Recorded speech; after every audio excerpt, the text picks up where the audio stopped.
Assalamu alaikum to everyone who's watching this video lecture. This is Waqar from Cambridge International Science College at Talagan. Welcome to all the student classroom training इस video lecture में मैं उम्मीद करता हूँ आप खैरियत से होंगे और अपना काम बाकायदगी के साथ कर रहे होंगे, होमवर्क कर रहे होंगे, प्रैक्टिस कर रहे होंगे, क्योंकि ये दोनों चीज़ें आपके लिए बहुत ज़्यादा अफेक्टिव हैं। सो डियर स्टूडेंट, जैसा कि आप जानते हैं कि इंग्लिश का जो ग्रामर का पोर्शन है वो मैं पढ़ा रहा हूँ। आज मैं जिस टॉपिक को पढ़ाने जा रहा हूँ, जिस टॉपिक के बारे में you are going to learn is an important topic, बहुत इंपॉर्टेंट टॉपिक। अक्सर आप सुनते रहते हैं सब्जेक्ट है क्या, सब्जेक्ट की टाइप्स क्या होती हैं, तो ये आज हम डिस्कस करेंगे सब्जेक्ट, फिर हम वर्ब की तरफ बढ़ेंगे and after that we will move towards object. जब भी अक्सर जुमला लिखा हो तो तीन चीज़ें बड़ी कॉमन है, subject, verb and object. Subject verb को आप डिटेल से पढ़ चुके हैं पार्ट ऑफ स्पीच में, तो हम दो लेक्चर के अंदर पहले सब्जेक्ट को डिस्कस करेंगे, साथ थोड़ा सा वर्ब का टच दे के फिर हम इंशाल्लाह नेक्स्ट लेक्चर के अंदर हम ऑब्जेक्ट के ऊपर डिटेल से बात करेंगे कि ऑब्जेक्ट होता क्या है। सबसे पहले सब्जेक्ट है क्या। जब हम बात करते हैं सब्जेक्ट, उर्दू में हम कहते हैं फाइल। फाइल कौन होता है? फाइल होता है जिस पर बात हो रही हो,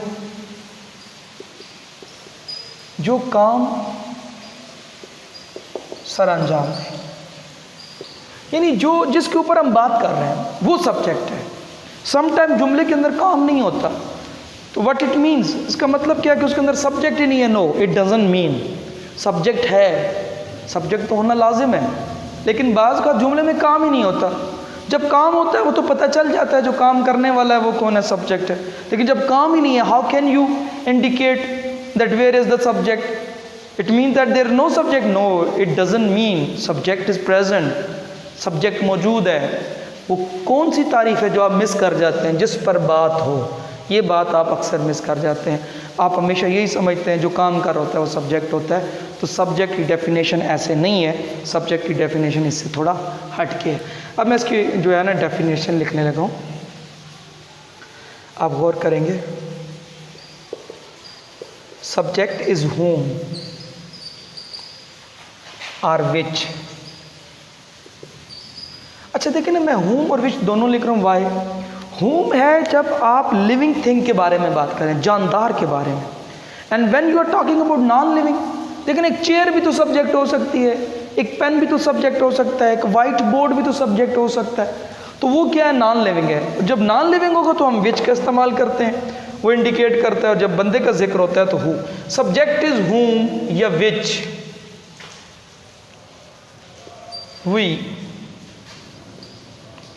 वी टॉक अबाउट, जिसके बारे में हम बात करते हैं। पहली बात क्लियर होगी, सब्जेक्ट इज हुम और विच वी टॉक अबाउट, और द वन, कोई ऐसा, who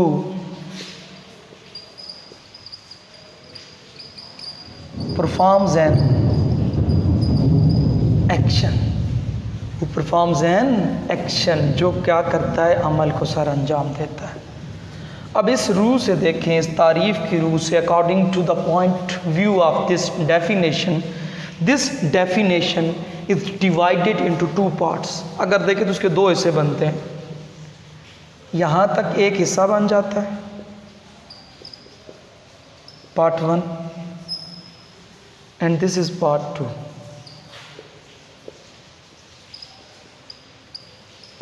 so when you are asked about subject, तो आप क्या बताओगे जब आपसे सब्जेक्ट के बारे में पूछा जाता है, उर्दू के अंदर ही पूछा जाए, तो सब्जेक्ट सिर्फ ये नहीं बताना डियर स्टूडेंट कि सब्जेक्ट वो होता है जो काम करता है। सब्जेक्ट वो भी होता है जिसके ऊपर क्या की जाती है, बात की जाती है। तो हेयर इज़ द डेफिनेशन कि subject is whom which we talk about. Subject वो होता है जिसके बारे में हम बात करते हैं, या जो सेंटेंस के अंदर क्या कर रहा होता है, सब जो सेंटेंस के अंदर, यहाँ पे सेंटेंस का भी जिक्र कर देते हैं, इन अ सेंटेंस, जो जुमले के अंदर किसी अमल को कर रहा होता है वो क्या कहलाता है, वो सब्जेक्ट कहलाता है। इसका एक स्क्रीनशॉट लें।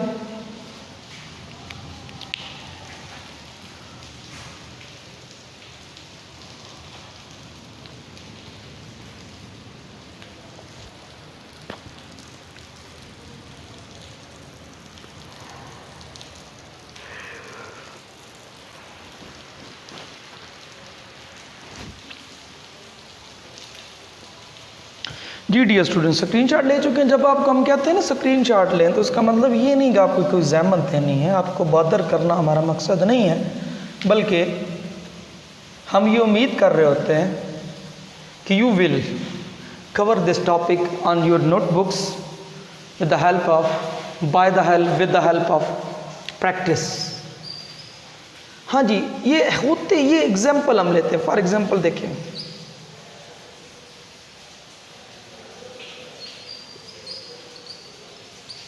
चेयर इज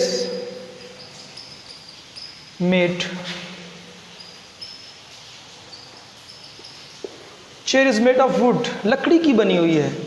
अब किसके बारे में बात हो रही है? चेयर के बारे में। तो यहां पे चेयर क्या है? यहां पे कोई काम नहीं हो रहा, जस्ट बात हो रही है कि लकड़ी की चेयर बनी हुई है। असलम इज रनिंग, असलम दौड़ रहा है। काम क्या हो रहा है? ये फेल है, काम हो रहा है, एक्शन है ये। तो कौन दौड़ रहा है? असलम।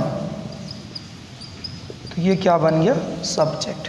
देखिए वहां पे बात थी, यहां पे काम है। एक और लेते हैं, ही इज माई फ्रेंड। यहां पे देखिए किसके बारे में बात हो रही है? ही के बारे में।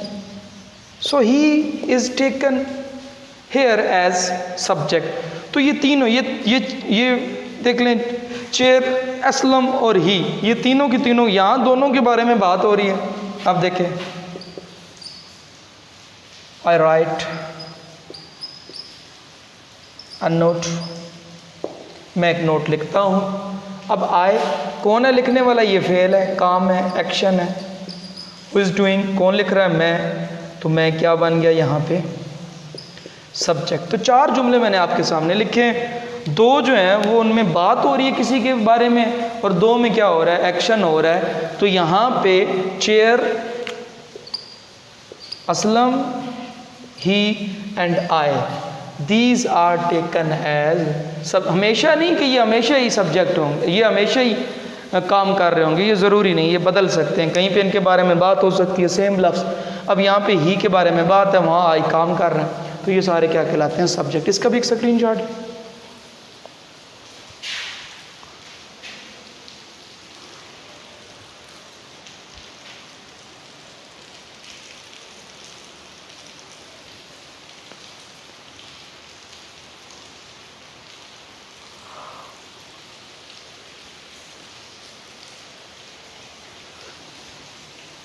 जी डियर स्टूडेंट, ले लिया आपने स्क्रीनशॉट।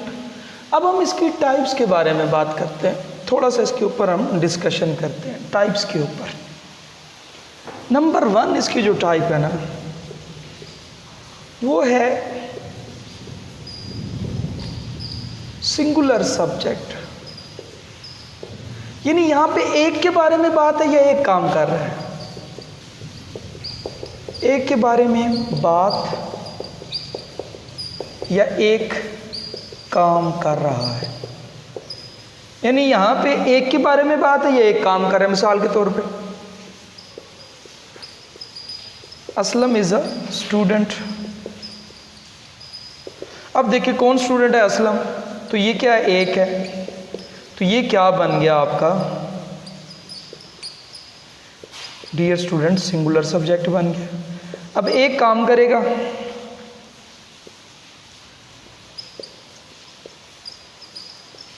Akram is buying.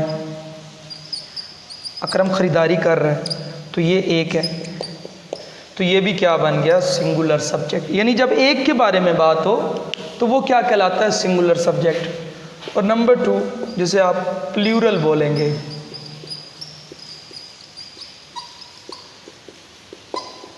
एक से ज़्यादा के बारे में बात या काम कर रहे। जब एक से ज़्यादा के बारे में बात होगी तो वो प्लूरल होंगे, और जब एक के बारे में बात होगी तो वो क्या होंगे? सिंगुलर होंगे। मिसाल के तौर पे, चेयर्स आर ब्यूटीफुल। कुर्सियाँ खूब बड़ी प्यारी हैं जी। अब ये क्या है? प्लूरल सब्जेक्ट है। वाई, यहाँ पे बात चेयर के बारे में नहीं हो रही है, चेयर्स के बारे में हो रही है, तो एक से ज़्यादा के बारे में बात हो रही है, तो वो क्या बन गया? Plural subject. अब देखिए यहाँ पे करते हैं next example. Students are going, student जा रहे हैं, यहाँ पे जमा है तो ये क्या बन गया? यानी यहाँ पे काम जो है वो एक से ज़्यादा बंदा कर रहा है, स्टूडेंट्स, तो ये क्या बन गया? Plural subject. इसका भी एक स्क्रीनशॉट ले लेंगे, सिंगुलर सब्जेक्ट और प्लूरल सब्जेक्ट।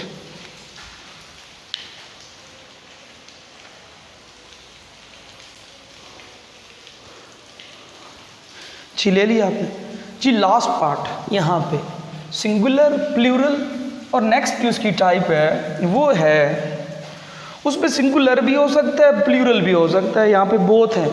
इसको हम कहते हैं, third one is personal pronouns. ये सिंगुलर भी हो सकते हैं एज वेल एज प्लूरल भी हो सकते हैं। मिसाल के तौर पे आए है, ये सिंगुलर है, वी है, ये प्लूरल है, ही है, ये सिंगुलर है, दे है, ये प्लूरल है, इट है, ये सिंगुलर है। तो ये सारे भी क्या हो सकते हैं? ये सारे के सारे भी सब्जेक्ट हो सकते हैं, यानी पर्सनल प्रोनाउन को भी आप सब्जेक्ट के अंदर शामिल करते हो। ये सिंगुलर भी हो सकते हैं और प्लूरल भी हो सकते हैं। फर्स्ट पर्सन, सेकंड पर्सन और थर्ड पर्सन। फर्स्ट पर्सन कौन होता है? आई और वी। जब हम बात करते हैं आई और वी, ये फर्स्ट पर्सन है। ही, शी और दे, ये तीनों क्या है? ये थर्ड पर्सन है। ये दोनों क्या है? फर्स्ट पर्सन है। और यू, इसको हमेशा प्लूरल ही लिया जाता है, ठीक है। सिंगुलर भी ले सकते हैं आप दोनों, लेकिन आजकल प्लूरल इस्तेमाल हो रहा है, लेकिन दोनों ले सकते हैं आप। तो ये क्या है? सेकंड पर्सन है। तो तीनों पर्सन आगे first person, third person and first person, second person, third person. First person मैं हूँ, मैं यहाँ, मेरे साथ कोई और टीचर आ जाए तो वो हम बन जाएगा। आई और वी फर्स्ट पर्सन, आप क्या है? यू सेकंड पर्सन, और जो मौजूद नहीं है ही, शी, इट और दे, ये सारे के सारे क्या हैं? Third person. और ये भी क्या होते हैं dear student? They are also used as subject. मैं उम्मीद करता हूँ ये इंतहाई इन्फॉर्मेटिव लेक्चर था रिगार्डिंग सब्जेक्ट, आपने अच्छी तरह से समझा होगा। इंशाल्लाह नेक्स्ट लेक्चर के अंदर हम वर्ब पे बात करेंगे, एंड आफ्टर दैट, उसके बाद जो अगला लेक्चर होगा उसमें हम ऑब्जेक्ट पे बात करेंगे। अपना ख्याल रखना, अपने घर वालों का ख्याल रखना है। Stay with me in upcoming lecture. आने वाले दिनों में मेरे साथ आप लेक्चर में बंधे रहे ताकि आप कोई भी लेक्चर मिस ना करें। मौसम बहुत ज़्यादा शिद्दत इख्तियार कर चुका है, बारिशें बहुत ज़्यादा हो रही हैं। अपना ख्याल रखें, घरों से बाहर ना निकलें, घरों के अंदर रहने की कोशिश करें, और घरों से बाहर किसी भी गली के अंदर, क्योंकि आपको पता है कि बाहर के हालात अच्छे नहीं हैं। Take care of your family, take care of your self, take care of your nears and dears one. Bye, अल्लाह हाफिज़।